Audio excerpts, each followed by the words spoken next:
दोस्तों, भोजपुरी एक्ट्रेस आकांक्षा दुबे की मां पर हुआ जानलेवा हमला। जी हां दोस्तों, बताते हैं खबर की पूरी जानकारी क्या है। लेकिन उससे पहले अगर आप इस चैनल पर नए हो तो इस वीडियो को कीजिएगा लाइक और चैनल को सब्सक्राइब करना ना भूलें। दोस्तों, आप लोगों को बता दें कि आकांक्षा दुबे जो कि अब इस दुनिया में नहीं रही और दोस्तों उन्हें होटल में अब फांसी देकर उन्हें मुआ दिया गया। हालांकि दोस्तों ये न्यूज़ का पुष्टि नहीं किया जा रहा है कि फांसी लगाकर में हैंगिंग की वजह से मरी है।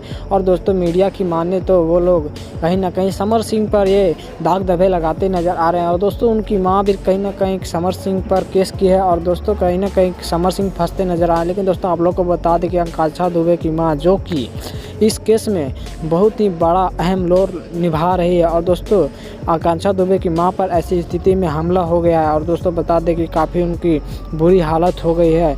और दोस्तों आकांक्षा दुबे इस दुनिया में नहीं रही और दोस्तों उनके सपोर्टर काफ़ी उग्र हो गए हैं। तो आप लोग आकांक्षा दुबे की मां के बारे में क्या बोलना चाहते हैं कमेंट बॉक्स में ज़रूर लिखिएगा। और समर सिंह को सज़ा मिलनी चाहिए या नहीं ये भी ज़रूर लिखिएगा।